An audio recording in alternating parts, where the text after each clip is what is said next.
여러분 안녕하세요. 맑은TV 소식 전하는 박인범입니다. 여러분 한 열흘 동안 잘 지내셨나요?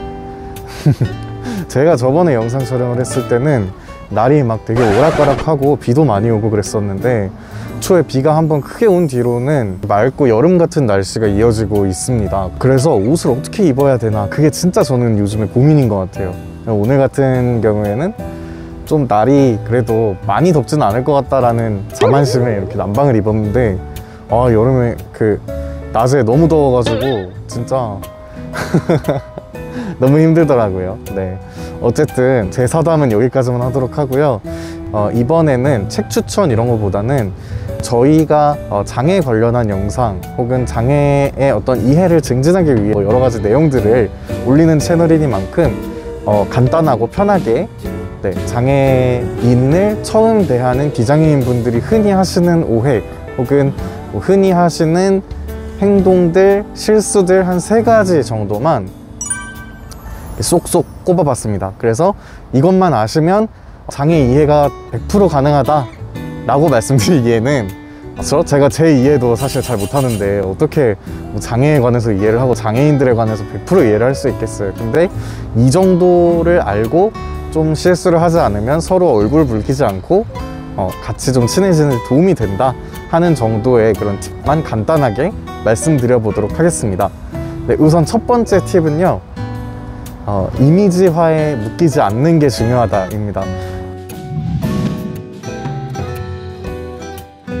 왜 이미지화라고 하냐면 되게 많은 이미지를 가지고 있는데 장애인 혹은 장애를 대하는 이미지는 되게 고정되어 있고 되게 극적이에요. 그래서 정말 찢어지게 힘들고 찢어지게 가난하거나 아니면 막 되게 무슨 어벤져스 나오는 히어로처럼 이 사람이 되게 능력자인 것처럼 막 묘사가 되고 있습니다. 그래서 제가 제 자랑을 하는 거지만 저희 팀원분들이 그런 얘기를 하신 적이 있어요.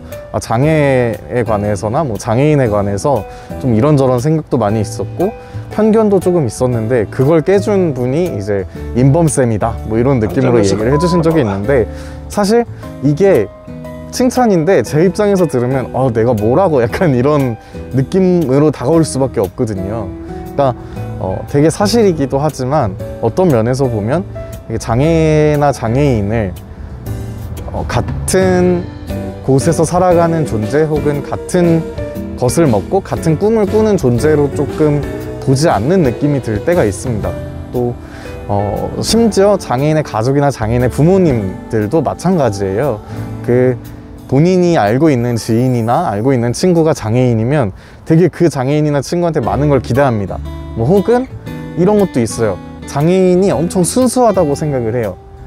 하지만 여러분들 아시겠지만 사람들이 모이고 또 장애인들이 모이는 곳에도 당연히 안 좋은 일들도 많고 서로 장애인들끼리 싸우기도 하고 그러는데 설마 장애인이라고 무조건 순수하고 아름다운 것만 보겠습니까?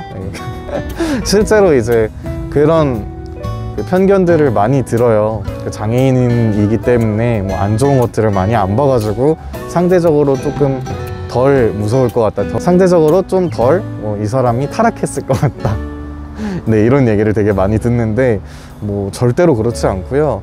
또 장애라는 그 범위를 한정할 수가 없잖아요. 사실 우리나라에 등록되어 있는 장애의 개수가 15개인데 그거 말고도 장애로 정의를 해야 하고 장애에 관해서 이야기들을 해야 되는 것들이 굉장히 많거든요.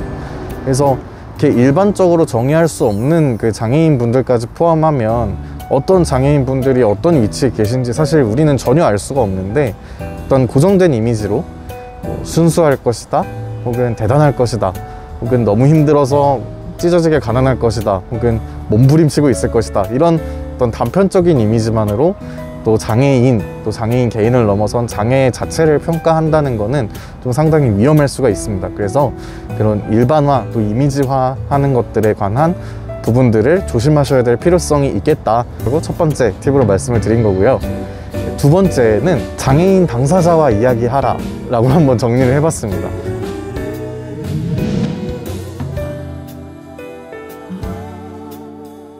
이게 뭐냐 하면 제가 미용실 같은데 이제 머리를 하러 가거나 하면 지금 머리 상태가 좀 그쵸? 이제 곧 자를 때가 됐는데 보통 처음 가는 미용실일 경우, 특히나 자주 가지 않는 곳들의 경우에는 가족들하고 같이 가잖아요.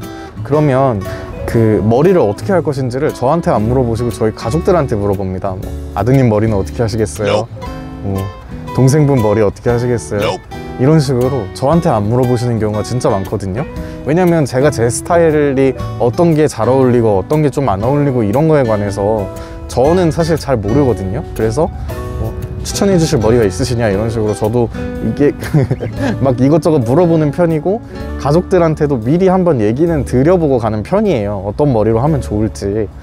솔직히 그렇기 때문에 그거는 그럴 수 있다고 치는데, 뭐 핸드폰을 바꾼다든지 하다못해 그 편의점에 뭐 물건을 사러 간다든지 할 때도 저 말고 이제 제 옆에 있는 어떤 저의 동반인, 저의 같이 가는 어떤 비장애인 친구들, 그런 친구들한테 물어보시는 경우가 진짜 많이 계세요. 친구들에게 어떤 용무나 어떤 필요사항이 대부분이 그 친구들에게 많이 있을 거라고 생각을 하시는 것 같은데, 장애인 당사자분들이 궁금하거나 혹은 장애인 당사자분들이 서비스를 요청하기 위해서 가는 일들이 굉장히 많이 있습니다. 그래서 그 부분에 관해서도 장애인 당사자분들이 뭔가 요청을 할 것 같다, 혹은 장애인 당사자분들이 서비스를 받기 위해서 준비를 하고 있다 하는 상황이라면 최대한 장애인 당사자분하고 먼저 이야기를 해 주시는 게 좋을 것 같다는 생각이 좀 듭니다. 하다못해 실제로 일반적인 언어, 구화죠, 저희가 입으로 대화 나누는 거로 의사소통이 쉽지 않은 장애인 분들도 이제 이것저것 여러 가지 방향과 여러 가지 보조기기와 또 소통 방법, 또 옆에 계신 통역사분들을 통해서 각자만의 소통을 하고 계세요. 그러니까 되게 그분들한테 말 거는 게 실례다 막 이런 느낌으로 자제하거나 좀 참지 마시고 같이 얘기를 많이 나눠주시고 선뜻 말씀도 좀 건네주시고 그래 주시면 좋을 것 같습니다. 네, 그리고 사실 이게 좀 여담이긴 한데, 저 같은 경우에는 그 대학교 OT 같은 데 가면 그런 얘기도 되게 많이 들었거든요. 처음에 친구들끼리 막 얘기를 하는 거예요. 저 친구 어떻게 해야 되지? 밥 같은 거 먹을 때 뭐 먹여줘야 되냐? 이러면서. 그래서 제가 속으로 야, 니들끼리 얘기한다고 답이 나오겠냐? 그런 적도 있을 정도로 실제로 다가오기를 좀 어려워 하시는 것도 있는 것 같아요. 함부로 말하면 상처가 될까 봐. 그런 부분들까지도 어느 정도 대부분의 장애인분들이 포용을 하시기 때문에 너무 걱정하지 마시고, 이제 어떻게 도와드리면 될지 혹은 뭐 도움이 필요하신지 그런 부분들에 관해서 혹은 어떤 서비스를 원하시는지 그런 것들을 좀 많이 물어봐 주시면 좋을 것 같습니다. 네, 마지막으로 드리고 싶은 말씀은 마음대로 하려고 하지 말아주세요 입니다.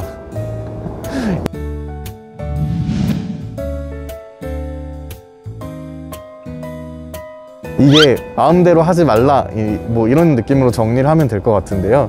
이게 제가 왜 갑자기 이런 말씀을 드리게 됐냐면, 최근에 그 급행이나 일반 이제 지하철 타고 다닐 일들이 되게 많은데 거기에 가면 굉장히 많은 분들이 제 몸을 잡아당기시거나 미시거나 뭐 뒤, 앞, 옆에서 막 소리를 지르시거나 거기 아니야 막 이러면서 오히려 그거에 놀래가지고 길을 까먹더라고요. 네, 뭐 그런 식으로 굉장히 저를 마음대로 하려고 드시는 경우들이 좀 많아요. 그리고 하다못해 뭐 의자에 앉는 거, 뭐 아니면은 어떤 지하철역에서 내리는 거, 지하철역 그 문 앞에서 이제 스크린도어 앞에서 누구를 기다리는 거, 뭐 이런 부분들까지 굉장히 관심을 많이 가져주세요. 그래서 그 관심이 감사하기도 하면서도 많이 부담스러운 측면이 좀 큽니다. 뭐 예를 들면 저 같은 경우에는 주로 유도블록을 이용을 해서 이제 많이 돌아다니는 편인데, 그 유도블록을 따라서 이렇게 잘 가고 있는데 그 비장애인 분들이 보기에는 그 동선이 좀 비효율적인 거예요. 그러니까 가까운 거리를 멀리 돌아가는 것처럼 보이고 쉽게 갈 수 있는데 저거 따라간다고 하다가 이상한 데로 빠질 것처럼 보이는 약간 그런 느낌이 있으신가 봐요. 그래서 막 거기 아니라고 그러면서 저를 이상한 데로 이렇게 데리고 가셔가지고 놓고 가세요. 그래서 저는 여기가 어디지? 막 그러면서 제가 다시 돌아왔던 길로 이렇게 뒤뚱 다시 돌아와가지고 거기서부터 길을 찾아가는 거예요. 그러면 제가 제때 움직였으면 탈 수 있는 열차 하나, 혹은 제가 제 마음대로 걸어가서 제대로 갔었으면 편하게 다음 역에서 뭐 내리거나 목적지에 도착했을 때 더 쉽게 짜여져 있었을 동선 같은 것들이 다 망가져서 어떻게 해야 될지 순간적으로 좀 감이 안 잡히는 경우들이 좀 많더라고요. 네. 뭐 이런 부분들이 비단 지하철을 탈 때뿐만 있지는 않겠죠. 뭐 예를 들면 밥을 먹고 이렇게 젓가락을 짚고 반찬을 막 잡아 올리고 하는 그 과정에서 제가 먹고 싶어하는 반찬들, 좋아하는 반찬들의 위치를 싹 다 기억을 해놓고 밥을 먹고 있는데 그 반찬들의 위치가 갑자기 바뀌어 있는 경우가 있을 수도 있어요. 그래서 이 반찬이 어디 갔어요? 뭐 고기 반찬 어디 갔어요? 뭐 이런 식으로 여쭤보면 너가 좋아하는 거 같길래 너 앞으로 옮겨졌다, 뭐 이런 얘기들을 되게 많이 해주시거든요. 나는 이미 먹고 반 이상 먹고 그 고기 반찬 어디 있는지 외워가지고 그거 집어먹을 준비가 되어 있는데 이미 이분은 이렇게 앞으로 옮겨주면 제가 편할 거라는 생각으로 그렇게 해주시는 거죠. 혹은 저도 젓가락질을 잘 해가지고 반찬을 집어먹을 수 있는데 굳이 숟가락 위에다가 반찬을 막 올려주셔가지고 뭐랄까 기분이 되게 오묘하게 만들어주시는 분들도 계시고, 이런 것처럼 본인들, 특히나 비장애인 분들 입장에서 장애 이해가 없는 상태에서의 어떤 장애인분에게 가해지는 터치, 장애인분들에게 이루어지는 손길들이 무조건 이로울 것이다, 그런 착각을 버려주셔야 합니다. 특히나 어르신분들이나 좀 나이가 지긋하신 그 신사분들, 그런 분들의 도움을 많이 강제로 받았던 입장에서 사실 그 경험들이 무조건 편하게만 다가왔던 것은 아니었고, 또 감사했지만 그 부분들은 어떻게 보면은 저에게는 폐가 될 수도 있었던 부분들이었거든요. 그래서 이런 부분들에 반해서 조금 이해를 해주시고 저에게 한번 물어봐 주시고, 제 목소리가 막 그렇게 듣기 싫은 목소리는 또 아니지 않나요? 안녕히 계세요, 여러분. 네, 저에게 물어도 봐주시고 말도 좀 걸어주시고, 그런 방식으로 제가 어떤 도움이 필요한지, 또 혹은 지금 무언가 제가 헤매이고 있는 것 같다, 뭐 좀 갈팡질팡하는 것 같다 하면 뭐 때문에 갈팡질팡하고 있는지 그 부분에 관해서 조금 상세히 파악만 해주시고 도와주면 좋을지 안 좋을지를 물어봐 주신다면 제가 그 도움들은 정말 너무 감사하게 또 받도록 하겠습니다. 뭐 어쨌거나 이것들도 장애에 관해서 좀 이해하려고 하고 또 장애인분들과 더불어 살아가려고 해주시는 분들이 많기 때문에 일어나는 일들이라는 생각이 들어요. 그러니까 모든 사회가 장애인을 배제하고 차별한다, 혹은 모든 비장애인분들이 장애인들에게 편견이나 뭐 선입견을 가지고 있다는 생각이 들진 않거든요, 제 개인적으로는. 그래서 장애인분들을 대할 때 이 한 3가지 정도의 규칙들만 좀 잘 기억을 해 주시고 지켜주신다면 장애인분들 입장에서도 비장애인분들하고 훨씬 더 많은 소통과 또 더 다양한 활동들에 참여할 수 있는 기회가 좀 주어지지 않을까 하는 생각이 들었습니다.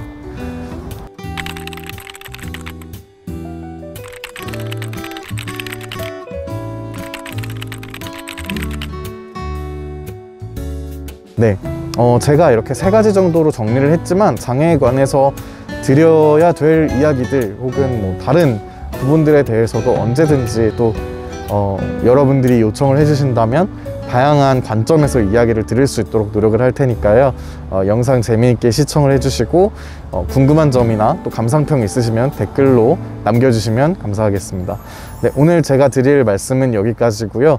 다음 영상에서 또 재미있고 유익한 내용으로 찾아뵐 수 있도록 노력하겠습니다. 네, 그러면 저는 다음에 다시 찾아오겠습니다. 감사합니다.